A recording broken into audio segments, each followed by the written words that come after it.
Hello दोस्तों, स्वागत है आपका हमारे चैनल अध्यात्म विद्या पर एक और नई कहानी के साथ। कहानी अच्छी लगे तो लाइक और सब्सक्राइब जरूर करिएगा।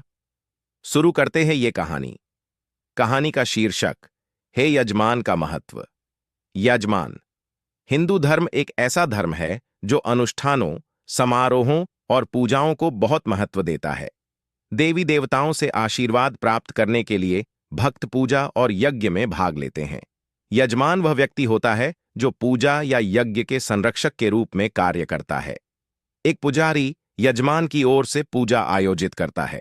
यजमान शब्द संस्कृत शब्द यज्ञ से आया है, जिसका अर्थ पूजा करना है। तो व्युत्पत्ति के अनुसार यजमान एक परिवार या जनजाति का मुखिया है जो बलिदान करता है। इसका सारा खर्चा भी वही देखते हैं। कुछ पुराणों के साथ साथ इतिहास में भी इस शब्द का उल्लेख मिलता है। हिंदू मान्यता प्रणाली के अनुसार एक यजमान एक गृहस्थ होता है और वह एक विवाहित व्यक्ति होगा। यज्ञ या पूजा के दौरान यजमान की पत्नी की भी महत्वपूर्ण भूमिका होती है। वह यज्ञ या वैदिक बलिदान का स्वामी है। पुजारी वह व्यक्ति होता है जो प्रार्थना के दौरान यजमान की सहायता करता है। पूजा या यज्ञ के पूरा होने के बाद यजमान पुजारी को दक्षिणा प्रदान करता है। यजमान इसे पुरोहित के श्रम के बदले देता है। दक्षिणा की व्यवस्था से ही यजमान यज्ञ का फल प्राप्त कर सकता है। पुराणों और इतिहास के अनुसार यजमान वह व्यक्ति होता है जो देवता का अंश बन जाता है। धर्मशास्त्र में यजमान एक पवित्र व्यक्ति या बलिदानकर्ता द्वारा पढ़े गए मंत्रों को संदर्भित करता है, जैसा कि आपस्तंभ यज्ञ परिभाषा सूत्रों में वर्णित है। यजमान मंत्रों के साथ साथ होत्र पुरोहितों द्वारा होत्र का पाठ किया जाता है। यज्ञ के साथ यजमान मंत्र का जाप किया जाता है, लेकिन वे किसी भी यज्ञ कार्य में शामिल नहीं होते। संस्कृत शब्द यजमान के अनुसार इसके अलग अलग अर्थ होते हैं। यह उस व्यक्ति को संदर्भित करता है जो किसी परिवार या जनजाति का मुखिया होता है। वह यज्ञ कराने वाला तथा उसका व्यय देने वाला व्यक्ति हो सकता है। वह देवताओं की पूजा करने वाला भी हो सकता है। पूजा या यज्ञ में यजमान। हम अक्सर यज्ञ को बलिदान के रूप में और पौराणिक पूजा को दैवीय संस्थाओं की पूजा करने के तरीके के रूप में अनुवादित करते हैं। हालांकि इन दो प्रक्रियाओं के माध्यम से हम देवी देवताओं का आशीर्वाद प्राप्त कर रहे हैं। यह एक ऐसा तरीका है जो हमें आध्यात्मिक, धार्मिक, भावनात्मक और मनोवैज्ञानिक रूप से बेहतर बनाने में मदद करता है। जब हम किसी यज्ञ या पूजा में भाग लेते हैं तो यह हमें आध्यात्मिकता के क्षेत्र में आगे बढ़ने में सहायता करता है। यज्ञ समाज का एक महत्वपूर्ण अनुष्ठान है। इसकी शुरुआत मंत्रों के साथ घी डालकर अग्निवेदी की स्थापना से होती है। यजमान यज्ञ का नेता या संरक्षक होता है। वह इसकी पहल करता है और इस प्रक्रिया के लिए वित्तीय सहायता प्रदान करता है। वह लकड़ियां, आग की लपटों के लिए प्रसाद और पुजारियों को दक्षिणा शुल्क भी देता है। प्रत्येक भेंट के बाद वे कहते थे स्वाहा, जिसका अर्थ है तो मैं देता हूं। मान्यता के अनुसार यदि कोई यज्ञ सफल होता है तो देवता या भगवान प्रकट होते हैं और आशीर्वाद प्रदान करते हैं। यजमान अपनी इच्छाएं बताता था और भगवान कहते थे तथास्तु।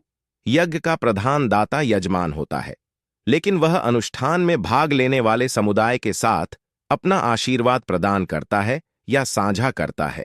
यज्ञ पूरा होने पर पुजारी को जाने से पहले उसकी दक्षिणा मिलती थी।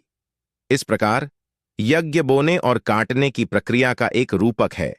यहां इसकी शुरुआत स्वाहा या देने से होती है। यह तथास्तु या भगवान से आशीर्वाद प्राप्त करने के साथ समाप्त होता है। अन्य बलिदान भी हैं, जिनमें मंदिर में लोगों के लिए भोजन की व्यवस्था शामिल है। यहां पुजारी दाता या संरक्षक के रूप में कार्य करता है। यज्ञ के समान यजमान पूजा में उपासक या प्रदाता होता है। यजमान की जिम्मेदारियां। यजमान वह व्यक्ति होता है जो पूजा या यज्ञ का संचालन या मेजबानी करता है। वह आमतौर पर एक विवाहित व्यक्ति होता है और पुजारियों के साथ पूजा या यज्ञ में महत्वपूर्ण भूमिका निभाता है। किसी पूजा में होत्र पुजारी वह व्यक्ति होता है जो ऋग्वेद के मंत्रों का जाप करता है। अध्वर्यु वह ब्राह्मण है जो यज्ञ या पूजा के संचालन के तरीकों की देखभाल करता है।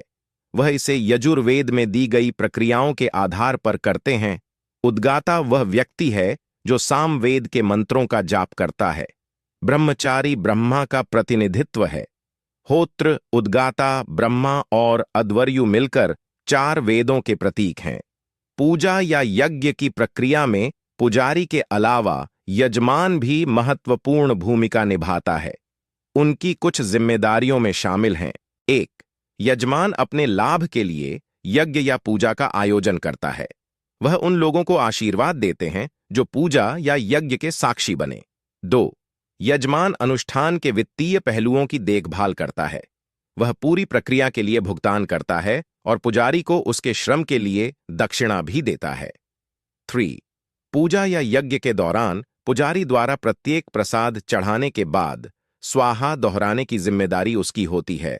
4. पूजा पूरी होने के बाद उसे दैवीय इकाई से आशीर्वाद मिलता है जिसे वह लोगों के साथ साझा करता है। पूजा या यज्ञ में यजमान की ये कुछ जिम्मेदारियां हैं। पूजा और यज्ञ करने से कई लाभ हो सकते हैं। यह हमारे भीतर की दिव्यता को अपनाने का एक तरीका है। यह देवी देवताओं से जुड़ने का एक तरीका भी है। यज्ञ या पूजा में भाग लेकर हम सकारात्मक ऊर्जा ग्रहण कर सकते हैं।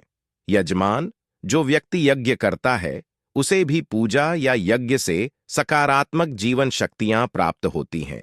यह ज्ञान, समृद्धि और खुशी प्राप्त करने में मदद करता है।